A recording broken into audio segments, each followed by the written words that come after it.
डरता कोई आदमी, तो उसके साथ दूसरा पैंतरा क्या खेला जाता है। ये दुनिया का दस्तूर है हमेशा से। जब देखती है दुनिया के ये मौत से डरता नहीं है, तो फिर इसको औरत और दौलत की लालच से खरीदने की कोशिश की जाती है। ये दो चीजें ऐसी हैं जो अच्छे अच्छों का सौदा कर जाती हैं। बहुतों ने अपना ईमान सिर्फ शबाब पर बेच दिया है, हुस्न शबाब को देख करके। औरतों के दिल दादा हुए या दौलत के दिल फरेब हो गए और उन्होंने अपना दीन का सौदा कर लिया है। नौजवानों याद रखो, तुम्हारी जिंदगी में अगर ये दो इम्तिहानों में से कोई इम्तिहान आए तो अपने नबी पाक को याद कर लेना, हुजूर को याद कर लेना और अल्लाह के नबी सल्लल्लाहु अलैहि वसल्लम की बारगाह में ये इस्तिगासा कर लेना कि मेरे आका बड़ा सख्त और कठिन वक्त आया है। दुनिया मौत से डरा करके कभी मेरा ईमान छीनने की कोशिश कर रही है, अगर उससे मैं नहीं डगमगाया तो दुनिया मुझे हुस्न शबाब की लालच दे करके अपनी तरफ लेना चाहती है।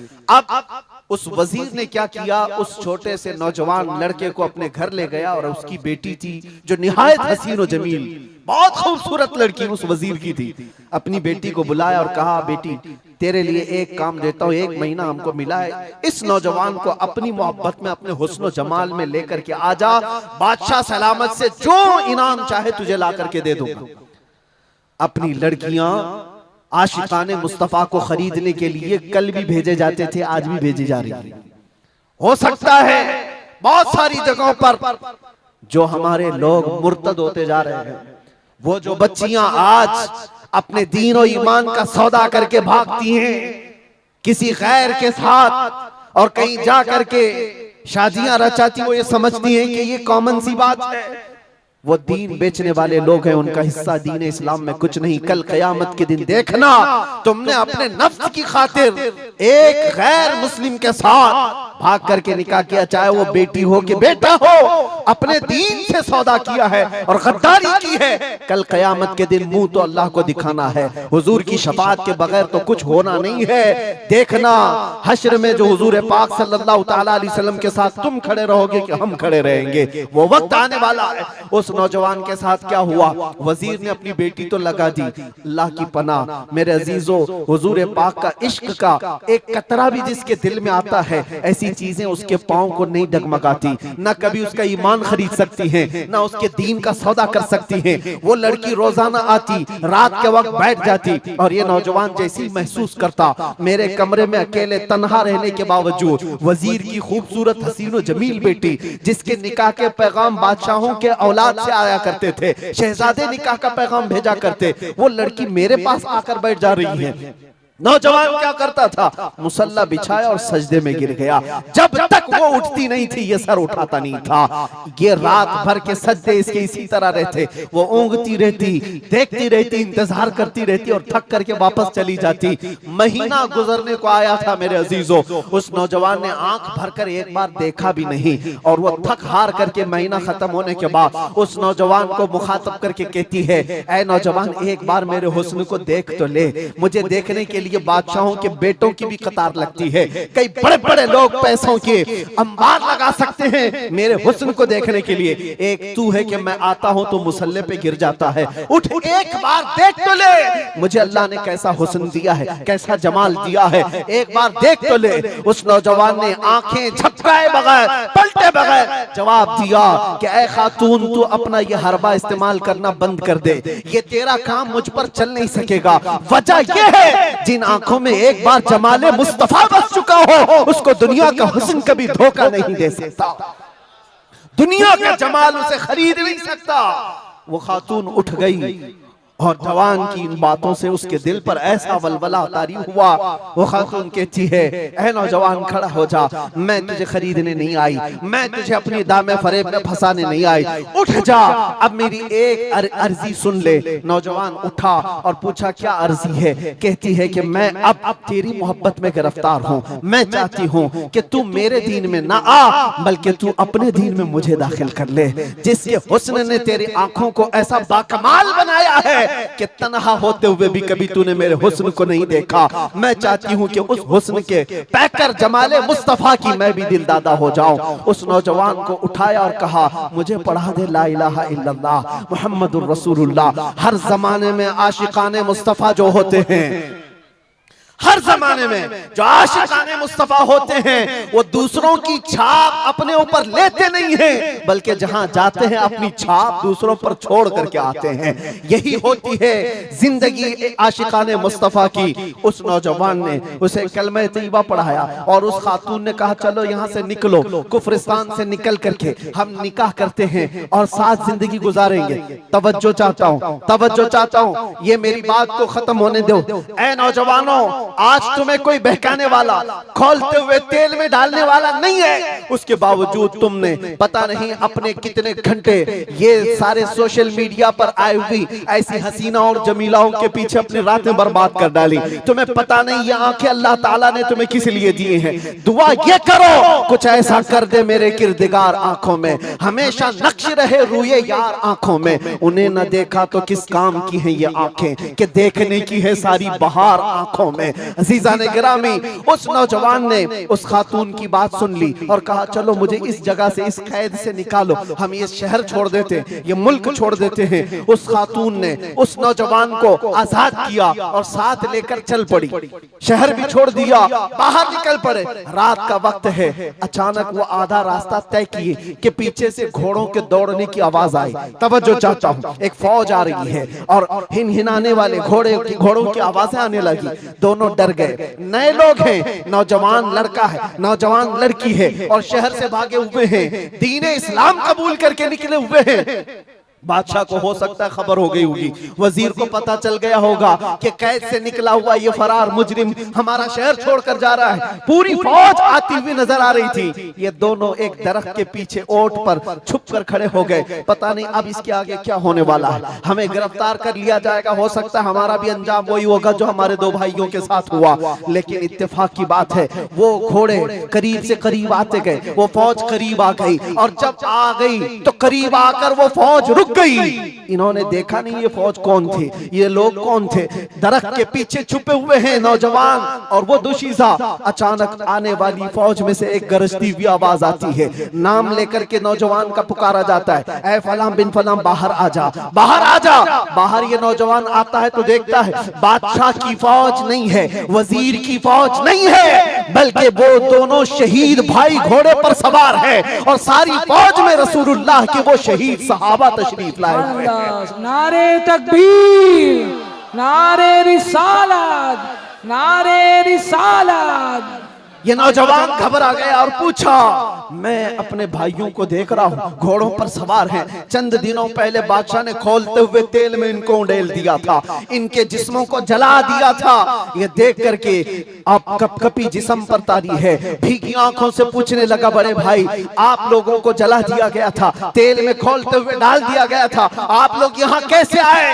दोनों भाइयों ने कहा, ऐ मारे नन्हे भाई, क्या तूने कुरान की आयत नहीं पढ़ी, वला तक़ूलू लिमन युक़तलु फी सबीलिल्लाहि अमवात, अल्लाह की राह में जो मारे जाएं उन्हें मुर्दा न कहो। नौजवान ने पूछा, तुम्हें दर्द कितना हुआ होगा जब जलाया गया था, खोलते हुए तेल में डाला गया था, कर्ब कैसा था, तकलीफ कैसी थी? तवज्जो चाहता हूं नौजवानों, इश्क़ मुस्तफा में बर्दाश्त किया हुआ दर्द कुछ नहीं होता है। उन नौजवानों ने कहा, दर्द कौन सा, कर्ब कौन सा, तकलीफ कौन सी? तूने हमें डालते हुए देखा है, खोलते हुए तेल में, जलती हुई चमड़ी देखा है, लेकिन हमें दर्द का एहसास नहीं हुआ, इसलिए कि जिस वक्त जल्लाद हमें तेल में डाल रहा था, सामने तो हमें जमाले मुस्तफा नजर आ रहा था। जहां मुस्तफा का हुस्न हो फिर दर्द किस बात का, कर्ब किस बात का? इसीलिए तो सहाबा का ये नारा था, या रसूलुल्लाह, या रसूलुल्लाह, कुल्लु मुसीबतिन बादका जुललुन, ऐ अल्लाह के रसूल अगर आप हैं तो फिर हर मुसीबत हल्की है, हर मुसीबत छोटी है। ऐ नौजवानों, दुनिया ने खरीदने की कोशिश की है, लेकिन जो जमाले मुस्तफा का दिल दादा है वो दुनिया के हालात से न बिकता है न झुकता है। अपना मिशन ऐसा बनाओ कि तुम्हें 100-500 रुपए में खरीदे जाने वाली कौम का लक़ब न दिया जाए, बल्कि इकबाल आज से 100 साल पहले कहता था, इकबाल शायर मशरिक, अंग्रेजों ने क्या कहा था हमारे मुतालिक, वो अपने शार में कहा है। अंग्रेज क्या कहते थे? थक गए थे, थक गए थे।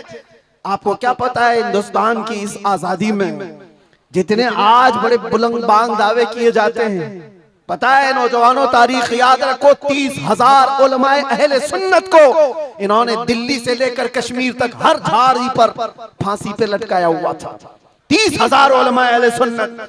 काला पानी की सजा अंडमान निकोबार में किसको दी गई थी? अल्लामा फजले हक खैराबादी, इनायत अहमद काकोरवी, जिनकी पीठ की हड्डी तोड़ दी गई थी, खड़े नहीं हो सकते थे। 8-8 साल 10-10 साल तक झुकी हुई कमर के साथ इनको सजाएं दी गई। किफायत अली काफी कौन है? जिनको भरे बाजार में चौराहे पर लाकर अंग्रेजों ने फांसी पर चढ़ाया था। जालिमात तारीख भुला देते हैं, या तारीख के चेहरे पर आज मट्टी थोपने की कोशिश की जाती है और हमारे नौजवान है कि याद नहीं रखते हमारी तारीख। या आशिकाने मुस्तफा थे, अंग्रेजों की नाक में अगर किसी ने दम किया था तो वो आशिकाने मुस्तफा की जमात थी, आशिकाने मुस्तफा की जमात थी। किफायत अली काफी को सूली पर चढ़ा रहे थे, लेकिन जानते हो उससे पहले किफायत अली काफी एक आलिम दीन, उस आलिम दीन को गिरफ्तार करने के लिए कितने कुत्ते आए थे? 3,000 अंग्रेजों की फौज ने मिलकर के एक आलिम दीन को गिरफ्तार किया था। हमेशा से यही तारीख रही है, हमेशा से। इसलिए कि पता है कि रसूलुल्लाह सल्लल्लाहु ताला अलैहि वसल्लम का शेर 1-2 के काबू में आ भी नहीं सकता। हमेशा घेर कर मारने की आदत कुत्तों की रही। करबला में भी तो यही हुआ। अकेले इमाम हुसैन के साथ सुबह से लेकर दोपहर तक लड़ते रहे। और आपको पता है एक हुसैनी जवान ने 200 यजीदियों को मार डाला है, एक ने। तारीख खाली मरने वालों की ना बताओ, शहीद होने वालों की नहीं बताओ, ये भी देखो हुसैनियों ने कितनों को सुलाया है। एक हुर बिन यजीद जो एक रात पहले इमाम हुसैन के पास आकर बैत किए थे, एक रात पहले, और उन्होंने दूसरे दिन जंग शुरू की थी तो 120 लोगों को मारा था। आप अंदाजा करो, एक रात का हुसैनी 120 को सुला सकता है, तो अंग्रेज अच्छी तरह जानते हैं जो पैदाइशी हुसैनी हो कितनों को सुला सकता है। सब पता है। किफायत अली काफी को 7 दिन तक गिरफ्तार करके उनके जिस्म पर इस्त्री चलाते थे, गरम इस्त्री चलाते थे, और जब चमड़ी जलती थी तो उस पर नमक छिड़कते थे। और किफायत अली काफी को बार बार कहते फतवा बदल डालो, आ जाओ हमारे वजारत में, हमारा मनसब ले लो, हर महीने पाउंड दिए जाएंगे, बरतानिया के पाउंड। लेकिन आशिक मुस्तफा डॉलर और बरतानिया के पाउंड पर नहीं बिकता, वो हुस्ने मुस्तफा का दिलदादा होता। 8वें दिन जब उनको फांसी पर चढ़ाया गया था, फांसी कोई आम चीज नहीं है मेरे अजीजों, जिसको सामने देख करके चच्चों की हालत खराब हो जाए। लेकिन किफायत अली काफी फांसी को देखकर कहने लगे थे, कोई गुल बाकी रहेगा न चमन रह जाएगा, पर रसूलुल्लाह का दीन हसन रह जाएगा। सब फना हो जाएंगे काफी वो, लेकिन हश्र तक नाम हजरत का जुबानों पर सुखन रह जाएगा, नाम हजरत का जुबानों पर चलन रह जाएगा। फांसी भी दे दी। ये सारे जो मामलात हुए, आशिकाने मुस्तफा सल्लल्लाहु अलैहि वसल्लम हर जमाने में आजमाए गए। और मैं कह रहा था, क्या बात, इधर उधर न जाए बात, अंग्रेज मजबूर होकर ये कहने पर आ गए थे, ये फाकाकश मौत से डरता नहीं जरा, ये फाकाकश मौत से डरता नहीं जरा। आशिकाने मुस्तफा ने हर जमाने में लोगों की नाक में दम कर रखा है, तादाद में थोड़ी ही क्यों ना हो, तादाद में थोड़ी क्यों ना हो, लेकिन डर इनको सबसे लगता है। क्या आपने तारीख नहीं देखी? एक बात मैं बताऊं, बॉडी बनाने वाले, मुख्य आजमाई करने वाले, चाहे तुम्हारे पास जितनी भी ताकत हो, ये जिस्मानी ताकत अपनी जगह पर, हमने देखा है व्हील चेयर पर बैठ करके एक खादिम हुसैन लब्बैक या रसूल अल्लाह कहता था, यूरोप की धरती भी हिलने लगती थी। पता ही चलता है जिस्मानी ताकत का कोई असर नहीं होता, इश्क मुस्तफा जहां होता है वो असली ताकत कहलाई जाती है। नारे तकबीर, नारे रिसालत, आशिकाने मुस्तफा। सुभान अल्लाह, सुभान अल्लाह।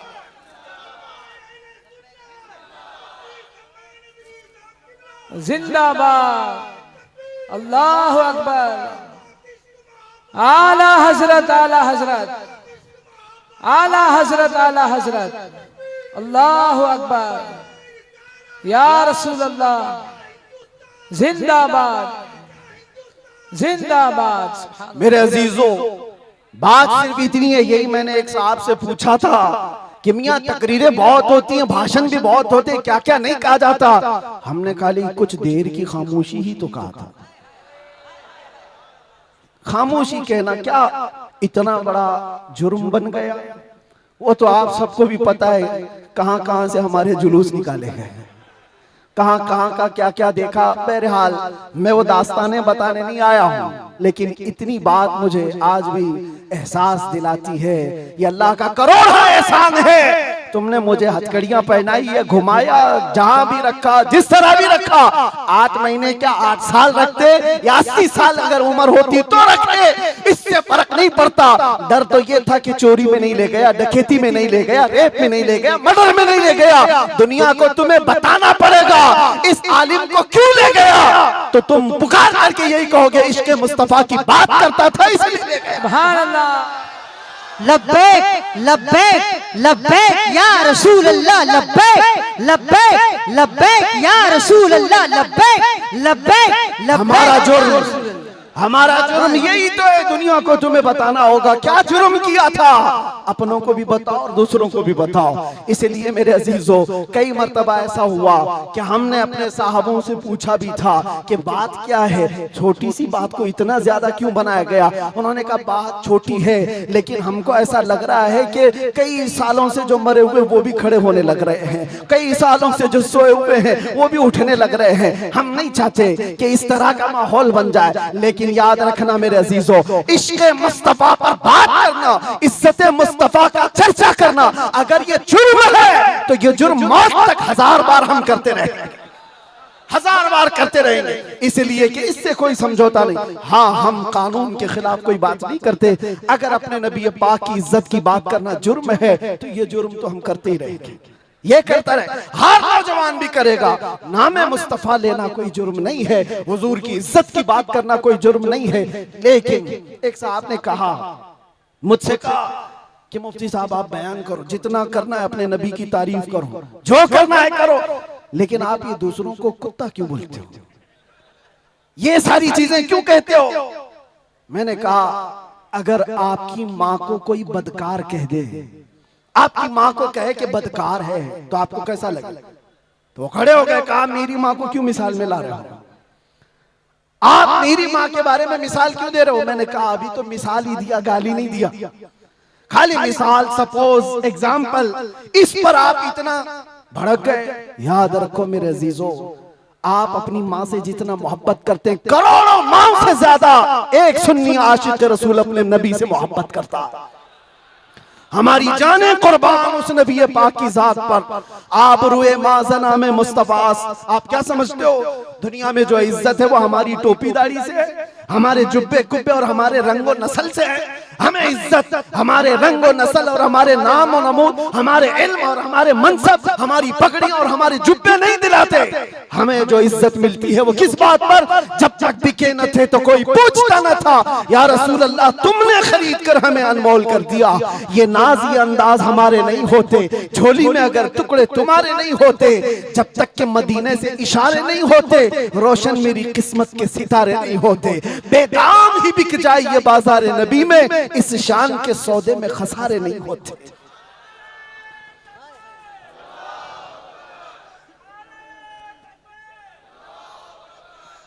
बात मैं अभी खत्म करने आ रहा हूं, बस आप इस बात को अंदाजे में रखो मेरे अजीजों। दुनिया में बहुत आंधियां हैं, बहुत तूफान, और लोग कहते हैं हालात सही नहीं है, हालात सही नहीं है, इसलिए ऐसे चलना चाहिए। हालात तो हुजूर जब ऐलान नबूवत किए थे उस वक्त से लेकर अब तक कभी सही हुए ही नहीं, कभी सही नहीं हुए। क्या बदर में हालात सही थे, उहद में हालात सही थे, खंदक में हालात सही थे, खैबर में हालात सही थे, फतेह मक्का में हालात सही थे, करबला में हालात सही थे, कभी नहीं हुए। तो ये क्या ताना दिया जाता है, ये क्या मसलहत और हिकमत की बात की जाती है। हालात बड़े पेचीदा हैं, हालात बड़े सख्त है मेरे अजीजों। ये क़यामत तक ऐसे हालात रहने वाले। सतीजा कार रहा है अजल से ता इमरोज, शरारे बू लहबी से चराग़ मुस्तफ़वी, हर जमाने में ये हालात रहेंगे। आशिक मुस्तफा को इन्हीं हालात में परचम रिसालत बुलंद करके रखना है। वो सहाबा से पूछो जो निकल पड़ते थे, पैरों में चप्पल नहीं और कपड़ों पर पैबंद लगे हैं, एक खजूर की गुठली पर पूरा दिन गुजार लेते थे, फाका कश थे, लेकिन उनसे पूछो क्या उनके लिए हालात सही थे? जब अफ्रीका जा रहे थे, जब यूरोप की कलीसाओं में अजानें दे रहे थे, अफ्रीका के तपते हुए सहराओं में नामे मुस्तफा बुलंद कर रहे थे, उनसे पूछो हालात सही थे? वो कहेंगे कहां के हालात सही थे, उस वक्त भी हालात सही नहीं थे, लेकिन उसके बावजूद उन सहाबा का हाल ये था, दस्त तो दस्त है, दरिया भी न छोड़े हमने, बहरे जुल्मात में दौड़ा दिए घोड़े हमने, आ गया ऐन लड़ाई में गर वक्त नमाज, किबला रूहों के ज़मीन बोस हुई कौम हिजाज, एक ही सफ में खड़े हो गए महमूद अयार, न कोई बंदा रहा न कोई बंदा नवाज। ये सहाबा का मसलक था, उनका मामूल था, टल न सकते थे, जंग में अड़ जाते थे, पांव शेरों के मैदान से उखड़ जाते थे, हक से सरकश हुआ कोई तो बिगड़ जाते थे, अरे तेग क्या चीज है, हम तोप से भी लड़ जाते थे। अजीजान गिरामी, आप मजबूती पैदा करो नामे मुस्तफा के साथ। आला हजरत की एक बात बड़ी प्यारी लगी, आप बड़े परेशान थे और ये बात मैं आपको बताकर चलूं, जो इस हक रास्ते पर आएगा उसे समझ करके चलना पड़ेगा, कांटों के रास्ते हैं, ऐसा नहीं कि हर जगह फूल सजाए जाएंगे। लोग ये समझते हैं नामों से रिसालत की बात करें और फिर हलवे पराठे खाते रहे और हम नजराने लेते रहे लोगों के यहाँ जाकर के। लोगों को ऐसा लगता है, आज मैं इस बात की वजाहत करता हूं, वल्लाह बिल्लाह तल्लाह, कभी मुझे फकीर की कभी ये ख्वाहिश नहीं होती कि लोग मेरे नाम का नारा लगाएं, कभी नहीं। जो नारा लगे वो मेरे मुस्तफा के नाम का हो। हमारी अपनी कोई इज्जत नहीं है, हमारा इस्तेकबाल करना कहीं पर किसी के लिए वाजिब नहीं। आपकी मोहब्बत सर आंखों पर, लेकिन मैं इसका आशिक नहीं और ना ही इसका ख्वाहिशमंद, ना ही बुलंदो बाला इस्तेकबाल के साथ बड़ी गाड़ियों में आना, ये ताम झाम कभी मुझे इस चीज की ख्वाहिश नहीं रही। और अगर ऐसी ख्वाहिश होती तो इस गली में आकर के आपसे बयान नहीं कर रहा होता। हमने लाखों का मजमा भी देखा है, लेकिन एक बात है, इस रास्ते पर चलने वाले को ये सोच करके चलना होगा कि आजमाइश होगी और इम्तिहान होगा। कई मर्तबा दौलत से खरीदे जाने की कोशिश की जाएगी, माल और मनसब दे करके, या कभी हुस्न शबाब दे करके, या कभी मौत की धमकी दे करके। ये सारी चीजें हमने देखी हैं अपनी जिंदगी में, बहुत छोटी जिंदगी में मौत की धमकी भी दी गई है। और मुझसे एक आ गया था कि अगर छूट गए तो ये समझ लेना कि दूसरा अवतार मिला है आपको। हम तो खैर अवतार देने वाले तुम नहीं हो, रज़्ज़ाक़ हकीकी अल्लाह रब्बुल इज्जत, जब तक वो न चाहे तुम्हारी सारी कायनात मिलकर के मेरा बाल बेका नहीं कर सकेगी। और अगर अल्लाह तबारक व तआला चाहे तो मच्छर और चूंटी से भी मौत हो सकती है, अल्लाह ना चाहे तो मोदी योगी से भी कुछ नहीं होता। अल्लाह अगर ना चाहे, अल्लाह अगर ना चाहे फिरौन और नमरूद से भी कुछ नहीं होता। और अगर अल्लाह चाह ले तो मच्छर से नमरूद भी मर सकता है और पानी से फिरौन भी हिलाक हो सकता है। हमारा अकीदा ये है, हमें उस बात का डर नहीं है, हमारी जिंदगी जब तक लिखी हुई है वो रहेगी, और मौत आनी है तो आनी है। लेकिन इतना याद रखो मेरे अजीजों, क्या ही खूब है बिस्तर पर पांव रगड़ रगड़ करके मरने से बेहतर है कि नामे मुस्तफा बुलंद करके दुनिया से जाए। बुज़दिलों के साथ जाने से बेहतर है आशिकों की जमात में जाए। और आजमाइश तो होगी, इम्तिहान तो होगा। सहाबा के साथ क्या नहीं हुआ, उनके माल, उनकी औलाद, उनके घर बार सब लूट लिए गए थे मक्का में। आजमाइश ऐसी थी कि वो पूरा दिन एक खजूर की गुठली पर गुजारा करते थे, और जंगें ऐसी उन पर मुसल्लत कर दी गई थी कि उनको अमन नाम की कोई चीज ही नहीं मिलती थी। हर घड़ी एक जंग से निकले दूसरी जंग, दूसरी से तीसरी। हुजूर पाक की वफादारी के साथ इम्तिहान तो होगा। आज मिलाद मुस्तफा है, नबी करीम सल्लल्लाहु ताला अलैहि वसल्लम के 1500 साला जश्न ईद मिलाद की हम तैयारियों में अपने ईमान को मजबूत करो, अपने अकीदे को मजबूत करो, इश्क़ रसूल इतना बढ़ा लो। मैं कभी कोई तलवार बंदूक बारूद की बात नहीं करता, ना ही मैं कभी कोई खुफिया मीटिंग करता हूँ, ना ही मैं कभी कोई तंजीम की बात करता हूँ कि तुम इस तरह की तंजीमें बनाओ, खुफिया मीटिंगें करो, लड़ने भिड़ने के मंसूबे बनाओ। नहीं, जो हमारी बात रिकॉर्ड कर रहे हैं वो भी सुन ले। मैंने कभी नौजवानों को लड़ने भिड़ने के लिए तैयारियां करने की कभी बात नहीं की। अरे मियां, मैं तो ब्लेड और चाकू की भी बात नहीं करता, प्लास्टिक की भी नहीं बात करता। मैं सिर्फ ये चाहता हूं सर से लेकर पैर तक इश्क़ मुस्तफा में ऐसे ढल जाओ जिस गली से गुजरो मदीने की खुशबू आने लगे। तुम्हारा चलना फिरना कई कीड़ों की मौत का सबब बन जाएगा। आपको किसी हमले की जरूरत नहीं, आपको किसी पर अटैक करने की जरूरत नहीं। अपने दिल के अंदर इश्क़ मुस्तफा ऐसा बिठाओ, ऐसा बिठाओ। हमने देखा है मेरे अजीजों, हमने तन्हाई में बैठ के भी दिन गुजारे हैं और कई ऐसों के बीच में भी बैठ के दिन गुजारे हैं। हमारी अपनी तारीफ के लिए नहीं कह रहा, जहां ऐसे क्रिमिनल लोगों के बीच बैठते थे जो 20-20 साल से क्राइम में मुब्तला हैं, छोटे मोटे नहीं, मर्डर भी, रेप भी, ड्रग्स भी, सब उनके बीच बैठ करके देखा है। जब हुजूर पाक की बात की जाती है तो उनकी आंखों में भी आंसू आते हुए देखा है और तौबा करते हुए भी देखा है, रमजान में तरावी पढ़ते हुए भी देखा है।